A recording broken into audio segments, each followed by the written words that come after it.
Graça e paz, amados, sejam multiplicadas nas nossas vidas.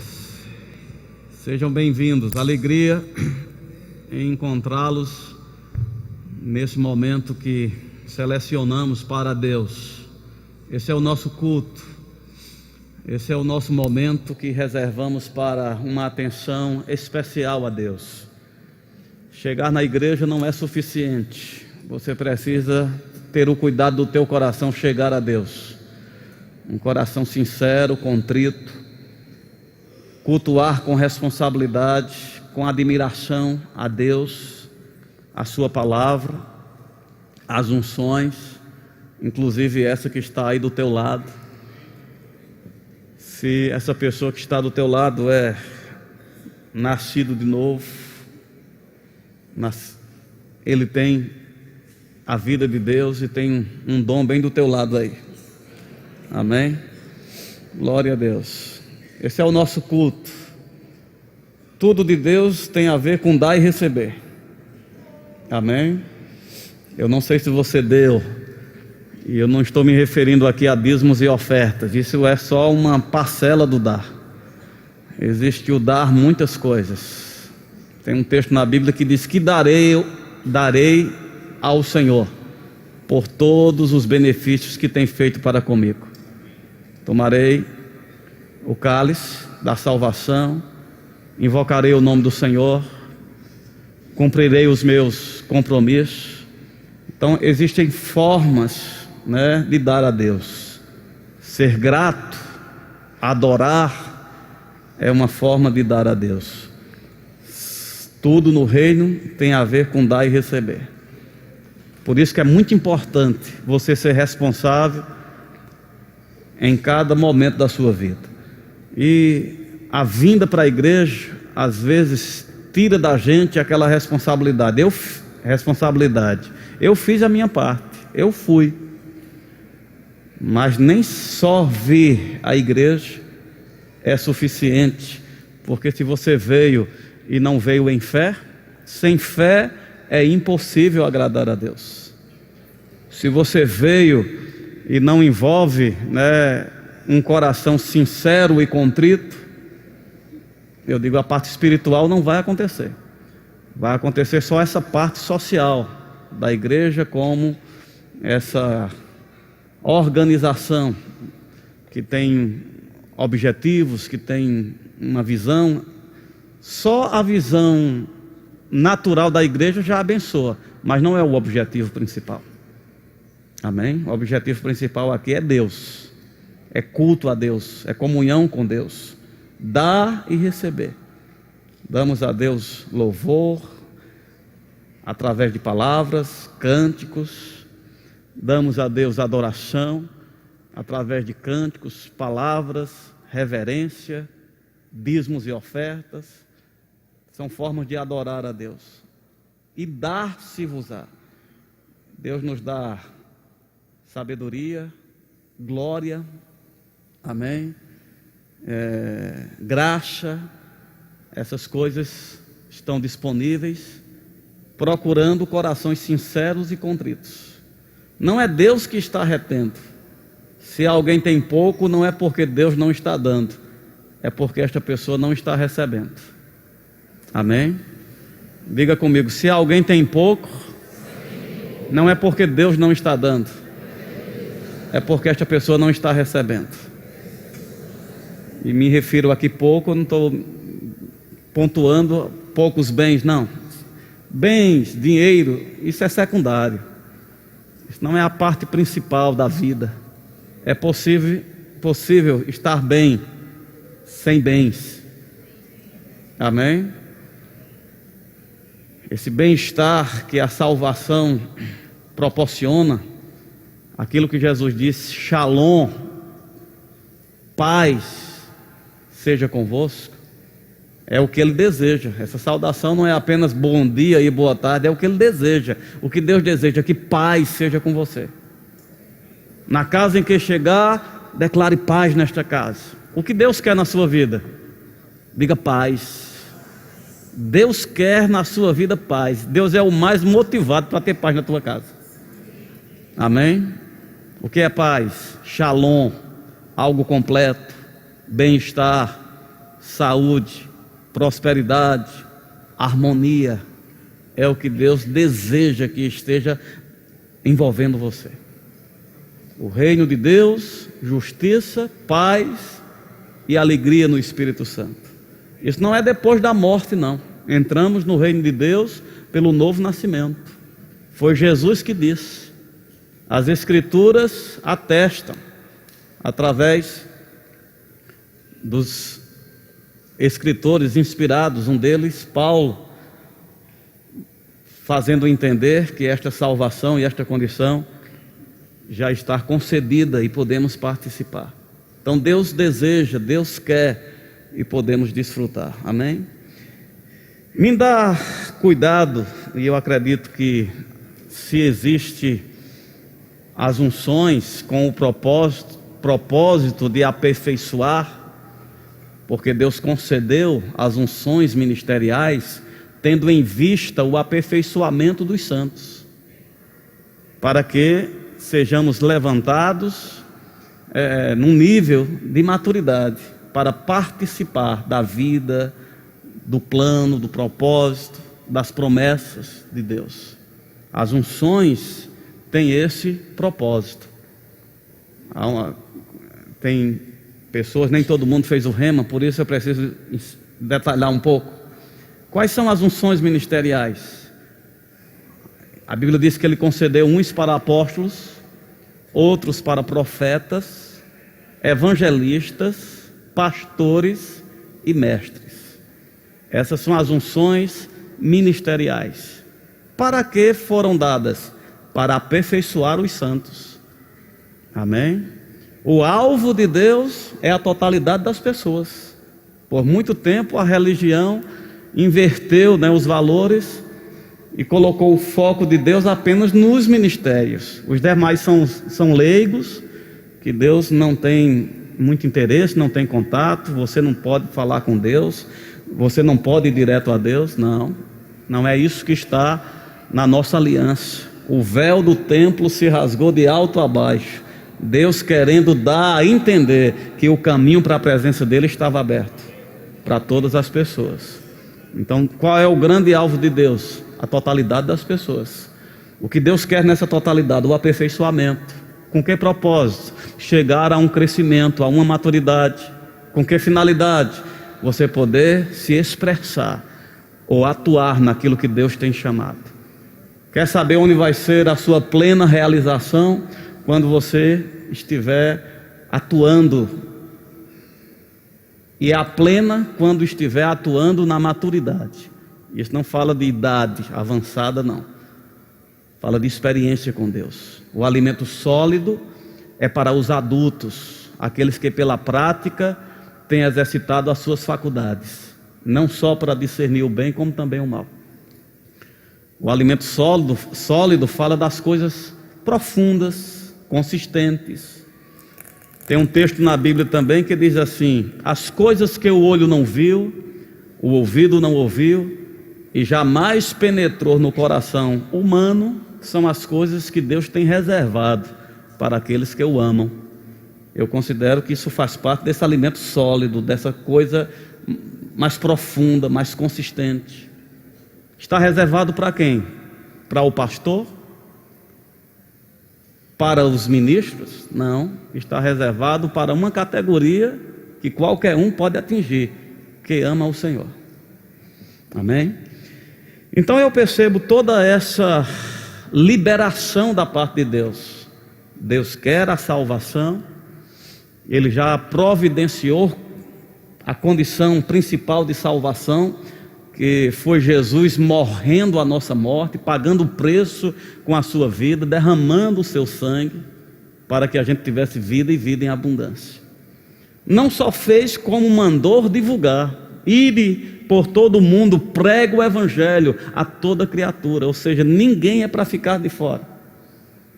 Se ele não tivesse deixado bem específico, eu acho que pela natureza fragilizada da humanidade, a gente ia fazer acepção de pessoas.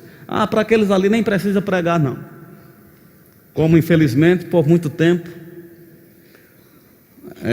períodos na sociedade viveram essa ignorância na forma de tratar os escravos, as pessoas de cor, e fazendo discriminação. Esses podem sentar na frente, esses não são dignos, quando diante de Deus não há acepção de pessoas. Isso é falta de entendimento, de compreensão. Toda criatura, então ninguém fica fora.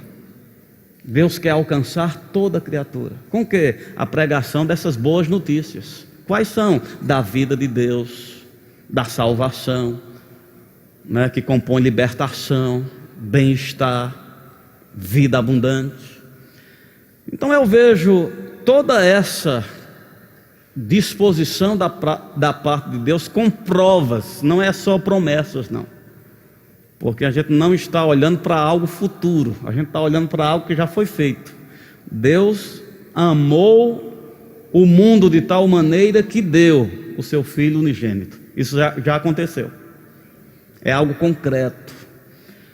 Aí a Bíblia diz: se Ele não poupou, né, o seu próprio Filho, antes Ele entregou por todos nós, como Ele não vai dar as demais coisas? Mostrando mais uma vez que da parte de Deus há liberação, há desejo de nos beneficiar, de nos alcançar. Tem pessoas que acham que Deus está retendo a provisão para uma conta, a provisão para a alimentação, a provisão para um desejo. É Deus que está retendo, não. Porque se Ele não poupou o seu próprio Filho, como é que Ele vai poupar essas coisas? Amém? Então da parte de Deus está muito claro, não tem defeito.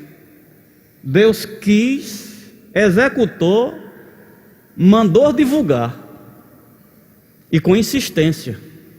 A pregação do Evangelho é para ser com insistência, a tempo e a fora de tempo, porque é uma coisa boa, não é invasiva para dano, não, é uma coisa boa, para melhoria. Quem fica, irmãos, é porque a gente não vê a mesma gravidade como Deus vê. Eu digo, quem fica comportadinho e educado e ético, se você vê alguém indo para um precipício? Quem fica bem educado? Precipício, viu? Ninguém avisa perigo educadamente. Quem está consciente de um perigo, ele faz qualquer coisa para parar aquele destino. É por isso que a pregação do Evangelho deve ser insistente, e as pessoas se sentem invadidas. Mas eu te digo, o propósito de quem está avisando é porque ele sabe o perigo que está na frente. É por isso a insistência. Ou seja, isso só prova o quanto Deus quer nos salvar. E por algum tempo nós entendíamos que salvação era apenas nos livrar do inferno. O meu primeiro conceito ou entendimento de vida eterna era depois da morte. Ou seja, enquanto estivermos vivos, vá levando de qualquer jeito. Agora, depois da morte, não, Deus já assegurou salvação. Mas quando eu entendi que salvação é algo que começa no momento que você nasce de novo, que salvação já começa para essa vida aqui, e quem está dizendo não sou eu não, foi Jesus que disse. Graças a Deus pelos curiosos que seguiam Jesus, porque se eles não tivessem feito as perguntas insistentes, a gente não tinha respostas tão claras. Então tinha alguns curiosos que nos ajudam muito. Eles perguntaram assim: Senhor, nós estamos te seguindo, mas o que nós vamos receber? Não é todo mundo que faz essa pergunta não, gente. Amém? Nós estamos te seguindo, agora o que nós vamos receber? Jesus disse: quem estiver me seguindo, quem tiver deixado, vão receber 100 vezes tanto nessa vida. Então salvação começa nessa vida. Amém? E no futuro, eternidade. Diga comigo, salvação começa nessa vida. Então quando falamos em salvação, por favor, não fica com essa mentalidade religiosa que tem a base da nossa educação. Muitas coisas da base religiosa que nos educou, a gente tem que ir removendo. Ou então atrapalha o resultado final da proposta de Deus. Salvação não é só direito de ir para o céu. E quando eu digo não é só direito, eu não estou diminuindo isso, não. Agora, se Deus quis dar mais, se você paga um rodízio para uma pessoa numa churrascaria, e a pessoa vai lá, só bota um pouquinho de legumes e volta para casa, você não se sente que perdeu dinheiro, não? Amém? Porque quando você leva uma pessoa para o rodízio, é com a intenção, fica à vontade, ou seja, coma da entrada até a sobremesa. E se a pessoa não desfruta assim, você fica com aquela sensação que desperdiçou um investimento. É a sensação que Deus tem com respeito a gente. Ele nos deu uma salvação completa, com começo, entrada, meio e sobremesa.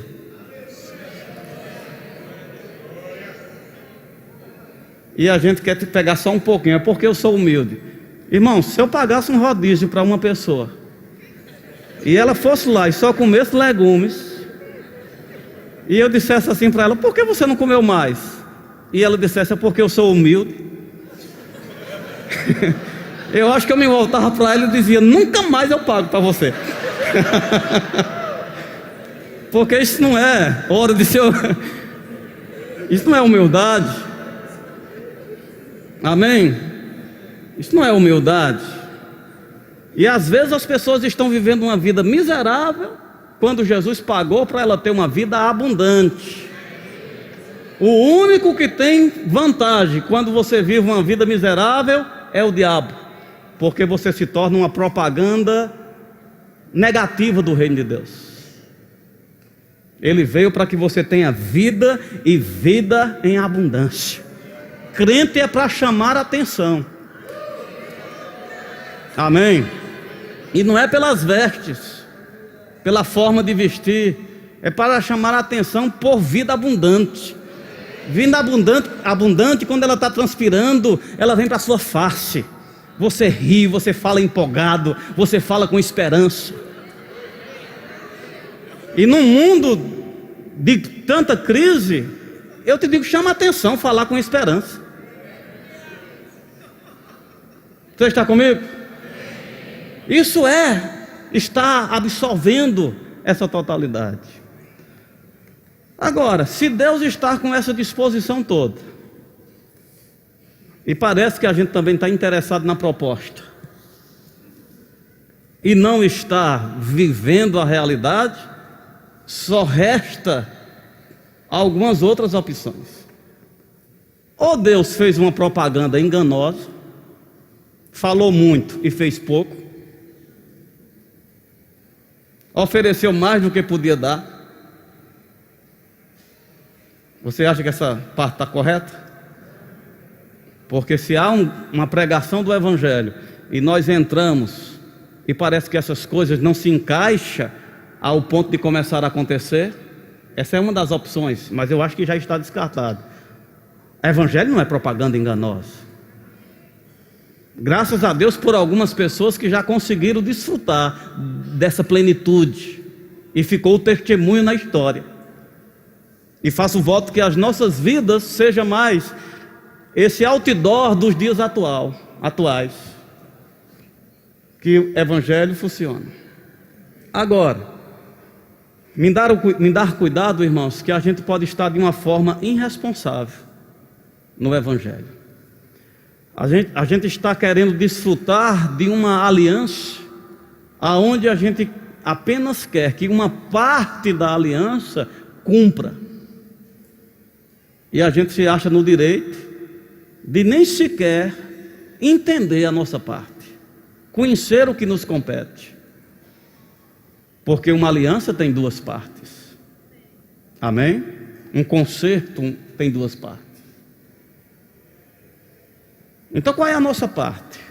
Começa o que leva, o que legaliza, o que dá entrada na tua salvação. A Bíblia diz que é crendo com o coração e com a boca confessando Jesus como Senhor. A Bíblia diz que quem procede assim é salvo. Está escrito em Romanos capítulo 10. Visto que com o coração se crê para a justiça e com a boca se confessa para a salvação. E todo aquele que nele crer não será confundido. Então, nós não somos abençoados, Deus empurrando a bênção na nossa vida. Porque a ideia é essa, que quem Deus quer abençoar, Ele empurra a bênção. E quem Deus não quer abençoar, por mais que Ele queira, não vai ser abençoado. Não, gente, é uma questão de princípios. Diga comigo, princípios. E um princípio, uma vez que é praticado, ele não faz acepção. Eu podia usar um exemplo de algo físico. A eletricidade, ela tem princípios. Amém? Às vezes as pessoas dizem a descoberta, né, como se a eletricidade passou a existir no final do século passado, no início desse. Não, a eletricidade sempre existiu. As pessoas não sabiam operar os princípios. Amém? Quando entenderam o princípio da eletricidade e respeitaram, colocando em prática, então o poder da eletricidade se manifestou de forma a trazer benefício, luz, olha que bênção, o som ampliado. O que foi? Diga, entender os princípios. E ela está lá, simplesmente exigindo, qualquer um que atender os princípios é beneficiado. Mas chega um desavisado e diz, que nada, eu faço do jeito que eu quiser. Esses 2 fiozinhos, não precisa não, só precisa de um. Liga só um para ver se pega. Não pega, porque ela exige que o princípio seja respeitado. Eu não gosto de nada negativo, minha eletricidade é tudo positivo. Não funciona. Amém? Porque é um princípio, negativo e positivo. Então não é uma questão de você chega ditando as regras, você chega se sujeitando. E quando você se sujeita, o poder opera. Por que a salvação não está dando certo com muita gente? Porque as pessoas não chegam se sujeitando, elas chegam dizendo como elas vão fazer, né? E faz uso do evangelho como se fosse serve-se. Eu quero promessa, eu gosto de promessa. Paz eu quero. Alegria achei, quero. Agora perdão não gosto.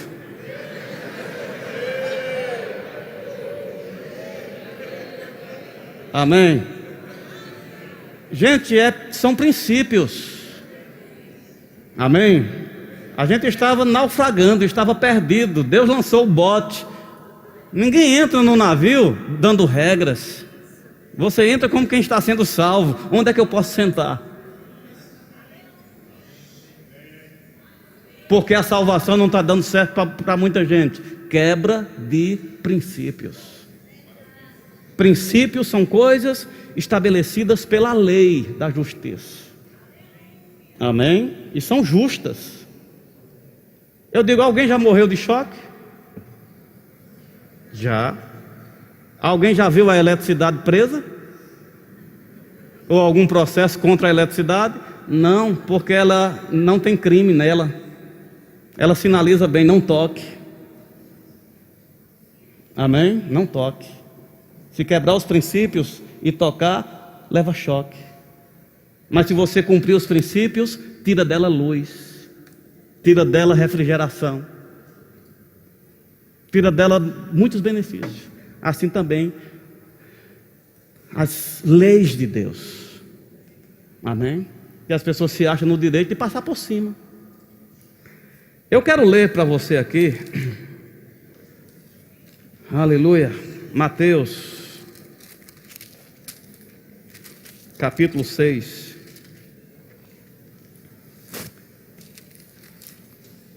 Mateus capítulo 5, melhor dizendo. Abra a Bíblia. Glória a Deus. Abra a Bíblia. Mateus capítulo 6. 5. Amém. Obrigado. Aleluia. Deixa eu te ajudar um pouco. Eu já fui procurado por algumas pessoas eu acredito que elas tinham 50% de razão e outros 50% não tinham.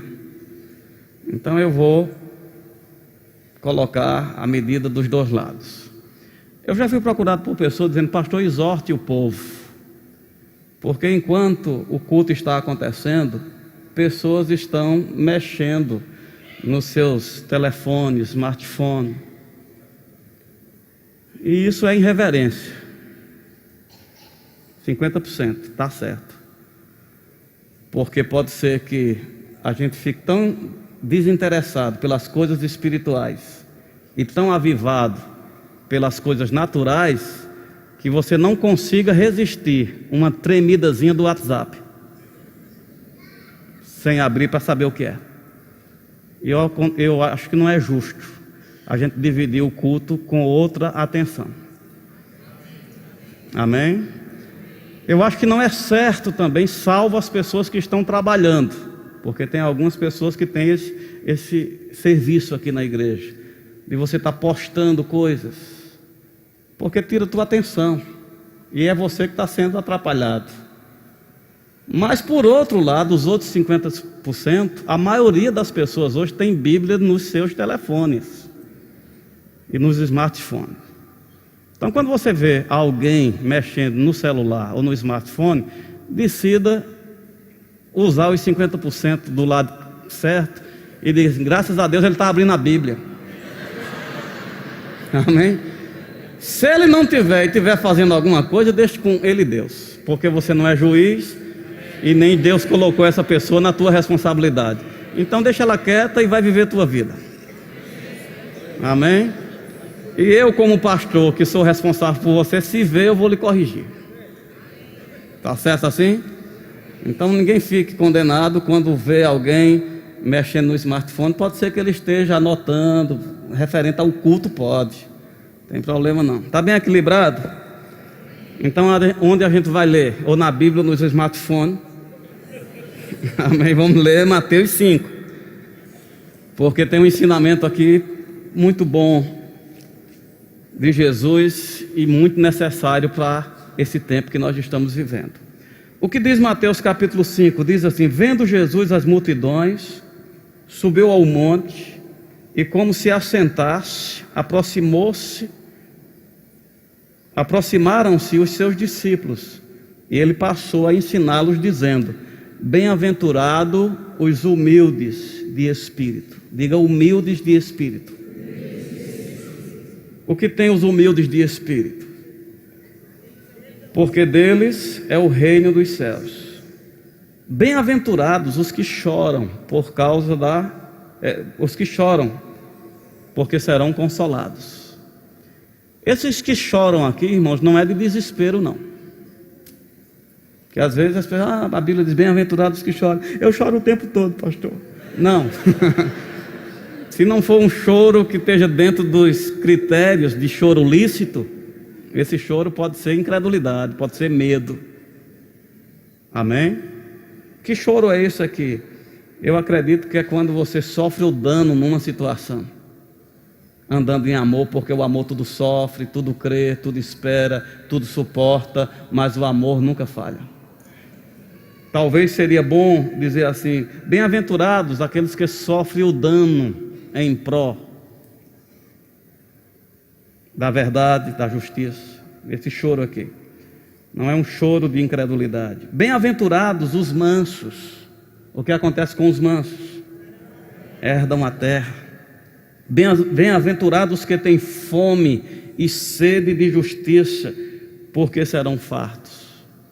A gente precisa corrigir um pouquinho aqui agora, porque essa sede de justiça a gente ouviu muito só no contexto mundano. A sabedoria deste mundo, ela é terrena, ela é animal, ela é demoníaca. Sede de justiça, alguém diz assim: houve um assalto e no assalto mataram a mulher e os filhos, e agora o marido está com sede de justiça, interpretando que essa sede de justiça é se vingar. Não, não é o que a Bíblia está dizendo aqui. Amém? Ter fome e sede de justiça é ter fome e sede do agir de Deus nas situações. Amém? Fome e sede do agir de Deus, do posicionamento de Deus, da retidão de Deus. E nessa fome e sede de justiça não tem ódio nem vingança, não. Fome e sede de justiça é que seja feito segundo a vontade de Deus. Amém? Sede e fome de justiça é quando chegar num momento talvez crítico, onde pessoas não estão agindo corretamente, e você dizer: Pai, perdoa, porque eles não sabem o que estão fazendo. Isso é fome e sede de justiça. Não é essa forma mundana que sede de justiça, e porque tem a justiça, a vingança do crente é com coisas bíblicas. Senhor, fere ele, né? Ou seja, tem uma forma de se vingar no reino de Deus. Que venha sobre ele, Senhor, a tua mão, que não fique de graça isso. Isso não é fome e sede de justiça. Amém? Fome e sede de justiça é descansar e dizer: Senhor, eu não entendo tudo, seja feita a tua vontade. Se a melhor coisa é perdão nessa situação, eu libero perdão. Normalmente é assim, fome e sede de justiça. Mas tem pessoas que elas estão só com outras armas, mas a forma delas buscarem justiça é fora dos padrões da palavra. Quem tem fome e sede de justiça serão fartos. Bem-aventurados os misericordiosos, porque eles alcançarão misericórdia. Quem precisa de misericórdia aqui? A Bíblia diz assim: as misericórdias do Senhor são a causa de não sermos consumidos. Tem um texto na Bíblia que Jesus está ensinando sobre essa questão de ser misericordioso. Ele falou de um homem que tinha uma dívida altíssima, 10 mil talentos. Eu fui fazer essa conta, dá tantos milhões que eu acho que falta zero para justificar o valor. Amém? 10 mil talentos. Disse que não tinha com que pagar. Essa pessoa aqui era eu e você. A nossa dívida com Deus era caríssima. Os nossos recursos se esgotariam antes que pudéssemos. E disse que aquele homem foi ao Senhor, aquele rei, e disse: tem misericórdia de mim e tudo te pagarei. Disse que aquele rei teve misericórdia e perdoou toda dívida. Aquele homem perdoado saiu dizendo: graças a Deus, estou livre desse compromisso. Encontrou um conservo, ou seja, um semelhante a ele. E esse semelhante a ele devia 100 denários. Alguma coisa representa talvez aí um mês de salário. E chegou para aquele conservo e disse: me paga o que deve. E aquele conservo disse: eu não tenho com que pagar. Ele disse: pois eu vou te prender até que tu me pague o último centavo. E pegou aquele conservo e lançou na prisão. Quando o Senhor, que perdoou ele, tomou conhecimento, mandou chamar ele de volta. E disse: tu me devendo toda aquela dívida, eu não te perdoei? Tu não devia fazer o mesmo com esse? Porque você não soube perdoar, você agora vai ser preso, até que você me pague toda a dívida. O que faltou nele? Diga: misericórdia. Ele desfrutou de uma grande misericórdia, mas quando chegou no momento dele ser misericordioso, ele não soube administrar e ele exigiu. Você sabe que esse somos nós? Porque se não fosse as misericórdias de Deus se repetindo nas nossas vidas, há muito a gente já teria sido consumido, porque são falhas, transgressões, imperfeições, e Deus está sendo misericordioso. E quando nós encontramos alguém que falha com a gente tem o direito de ter ira contra aquela pessoa, tem o direito de reter aquela pessoa dizendo: eu não libero perdão. O que está acontecendo, diga: quebra de princípio. E quando se quebra um princípio, o que acontece? Tem um texto na Bíblia que diz assim: a quem você obedece, deste você se torna servo. Amém? A quem você obedece. Princípio. Então, se eu coloco em prática obediência a uma instrução da injustiça, eu estou me tornando servo da injustiça. Que galardão eu vou ter? Que salário eu vou ter? Que recompensa eu vou ter? Da injustiça. Se eu coloco em prática uma instrução da justiça, o que eu vou ter? O galardão da justiça. Então, ser misericordioso é isso, porque quem tem misericórdia alcança misericórdia. Eu tenho acompanhado, porque a gente acompanha pela responsabilidade que tem, pelo contato que a gente tem com as pessoas. E eu tenho visto, amados, essa fraqueza no meio do povo de Deus, falta de misericórdia. Pessoas que, quando vê outro caído, ele não faz uso dos princípios da palavra, porque a Bíblia diz que o amor, ele cobre uma multidão de pecados. O que é cobrir? Ser conivente? Não. Cobrir aqui quer dizer a proteção, para que o de Deus entre, não o do diabo entre. Amém? A gente tem um caso na Bíblia dos filhos de Noé. Disse que os filhos de Noé encontraram Noé sem roupa e com sinais de embriaguez. E você diz, já tinha cachaça lá? Não, tinha uvas. E não sei qual foi o processo, sei que ele teve as uvas e ele consumiu, não sei de que forma, mas ele ficou embriagado. E diz que quando os filhos chegaram, 2 dos filhos, quando viram o pai, quem era o pai, diga, a autoridade. E normalmente a autoridade sempre se posiciona, não faça, não pode. E se não tivermos cuidado, a gente tem antipatia à autoridade. Se a gente não tiver a sabedoria e entender o princípio de submissão e autoridade, a gente tem antipatia à autoridade.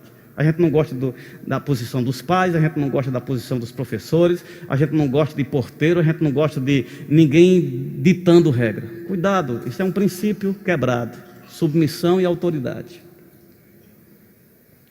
E os filhos parece que tinham essa animosidade. Quando viram o pai, que era a autoridade, sem roupa e embriagado, diz que eles saíram para divulgar aquilo. Ou seja, olha só, aquele que se diz certinho, vem ver como ele está.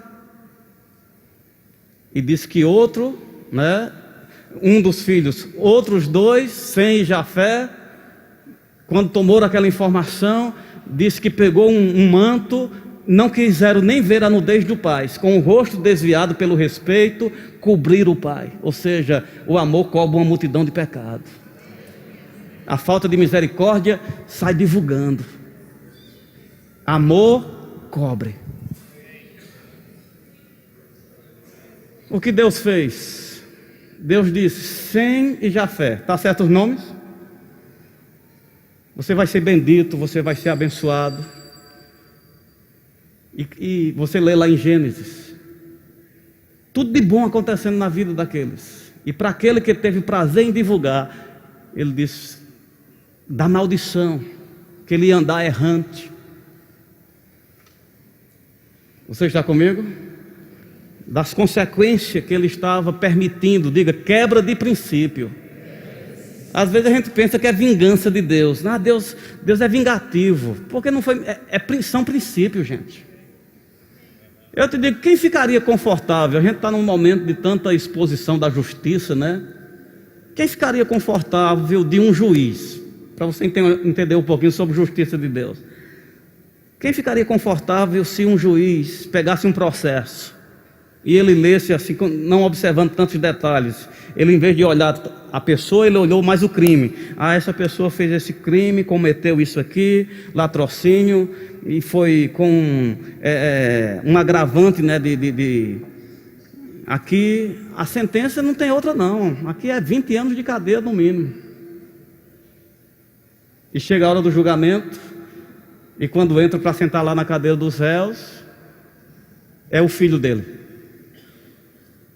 E ele diz: ah, não, eu não vi direito aqui, não, 20 anos não, isso só precisa pena alternativa.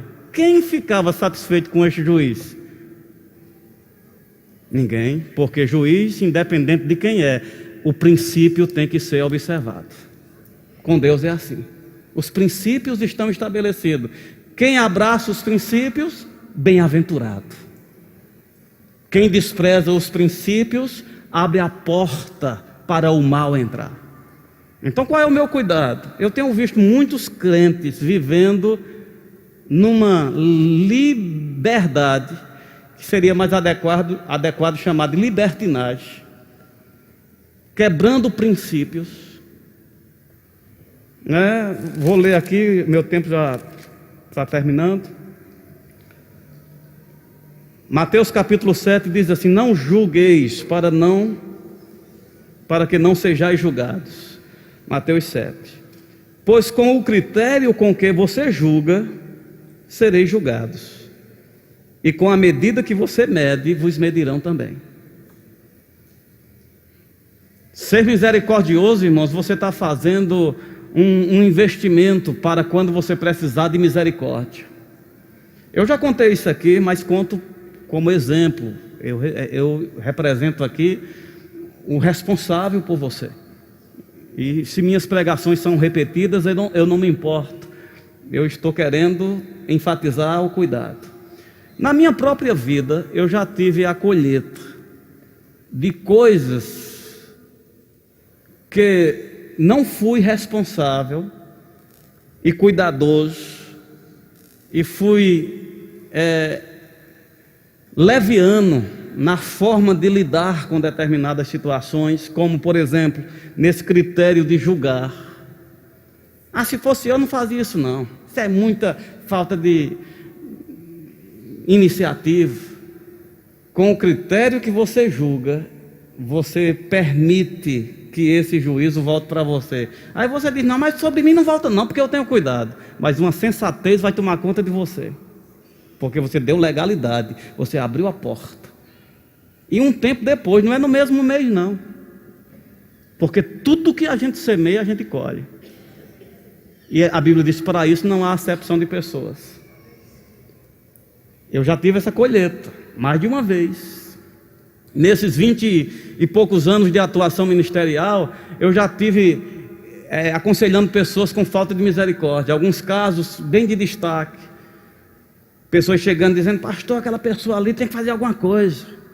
Está fazendo isso não pode. Não. E sempre que você fala com a boca torta, pode ter certeza, você está na carne. Se você quer saber se está na carne, olhe para a sua boca. Se estiver torta, pode ter certeza, você está na carne. Quando estiver assim, torta, não pode. São expressões da carne. Eu dizer: mas vamos ser misericordiosos, a Bíblia manda perdoar, vamos entender porque. Não, comigo não é assim não, comigo. E passar 1 ano, 2, 3, e essa pessoa vir para meu gabinete. Agora ele como a vítima de uma situação tão semelhante, que se botasse as duas fotografias, dizia a mesma pessoa. Porque com a medida que você mede, você vai ser medido. Então custa a gente ser sábio e ter um bom crédito de misericórdia, sendo misericordioso de pessoas. O cuidado que eu tenho, amados, eu já falei isso aqui, vou fechar a Bíblia. Sempre é muito animador quando o pregador fecha a Bíblia. Amém? Se o avivamento não vem pela palavra, vem pelo fechamento da palavra. Estou terminando, gente. Eu falei aqui, tem coisas que são consequências, e tem coisas que são tentações. Tem coisas que são colheitas, e tem coisas que são tentativas do diabo, intervenções diabólicas, sem legalidade. Então possa ser que uma pessoa, ela está, vamos dizer assim, sofrendo, porque na continuidade da leitura aqui diz assim: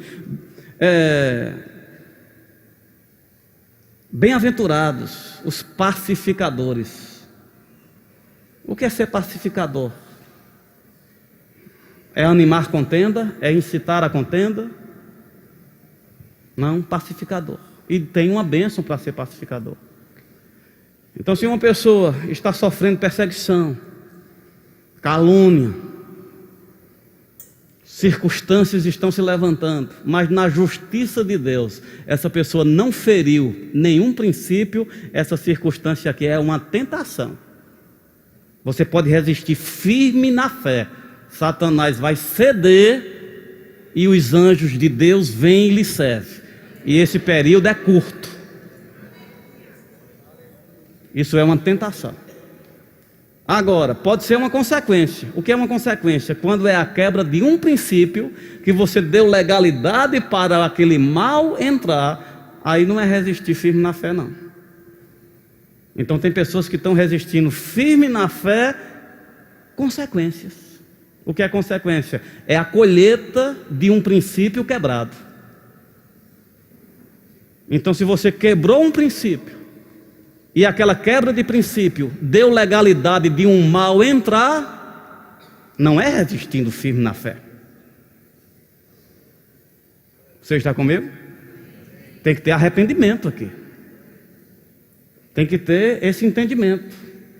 Porque não há legalidade, você não está respaldado na autoridade para dizer, eu te resisto, Satanás. Ele vai dizer, como resistir se eu tenho direito? Porque tudo que nós semeamos, a Bíblia diz que nós vamos colher. Então me dá cuidado como pastor, o procedimento de muitas pessoas, que eu percebo e fico já aguardando o futuro delas. Porque se elas estão quebrando um princípio aqui, ela deu legalidade. E a Bíblia diz que ninguém fica impressionado se o que você fez de bem, o resultado não se manifestar no outro dia, porque é certo que vai se manifestar um dia.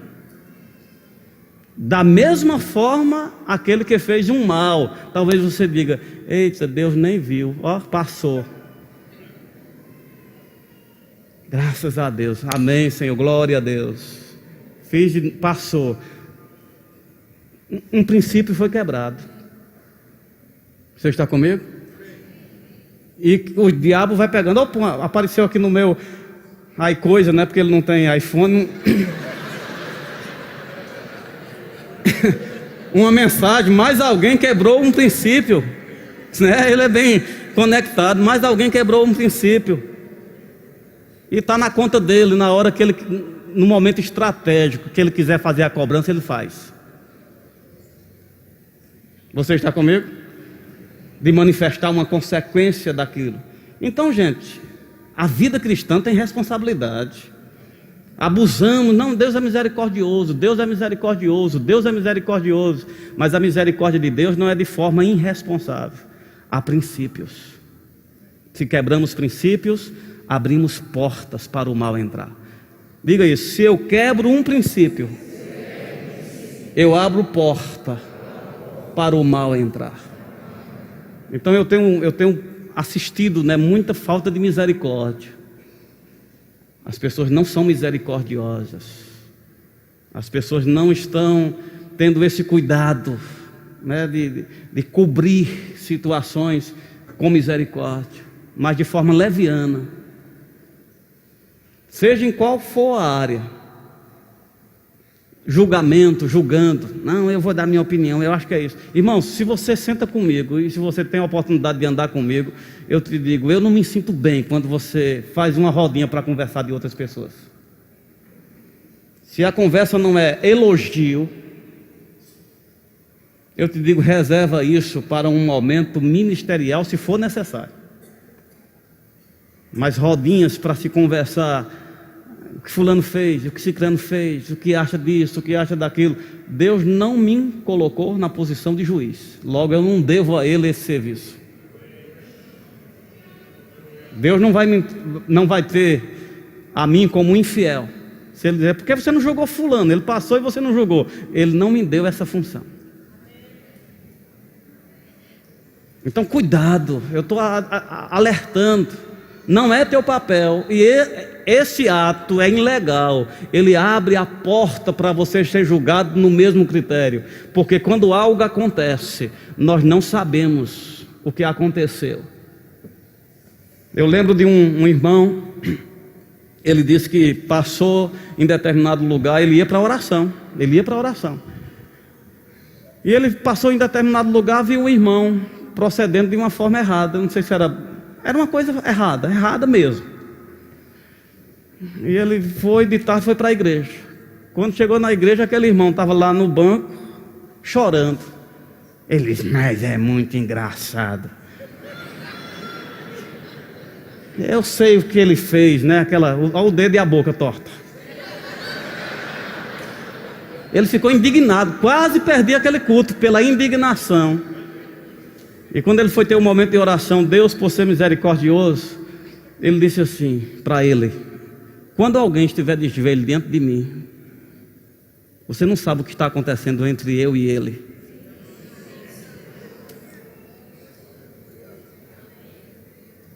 Você está comigo?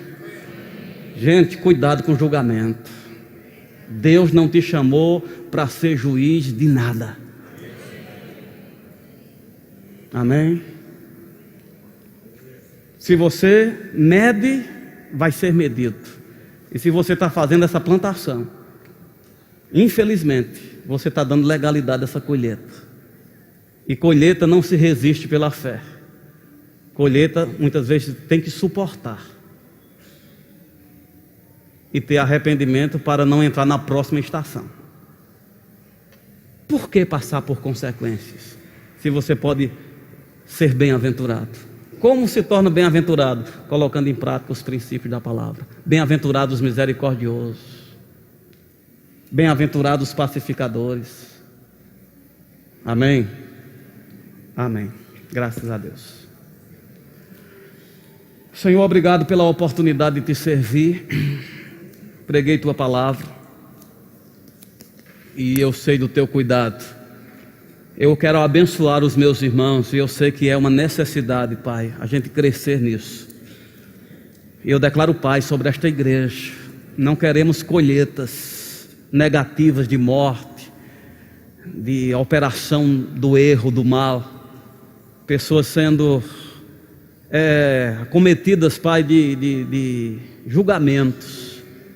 Eu oro para que a sabedoria tome lugar, que arrependimento venha, corações quebrantados, contritos, reverentes, corações que amam e têm prazer na justiça de Deus, que entrega o caminho ao Senhor, que descanse confiando que você tem o melhor.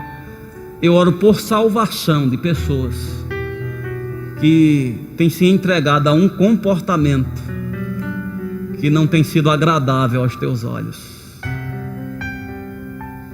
A tua palavra diz que aquele que semeia contenda, aquele que vai acentuar a confusão, a contenda, o estar contra o outro, isso é abominável aos teus olhos. Que não tenha isso no nosso meio, Pai. Que essa fragilidade do caráter e da personalidade seja reparado, que seja restaurado pela a verdade apresentada nesta noite. Que venha como uma construção e que a gente se levante para andar em amor. O amor que tudo crê, que tudo espera, que tudo suporta. O amor que nunca falha. É o que eu creio e declaro, no nome de Jesus. Amém. Graças a Deus.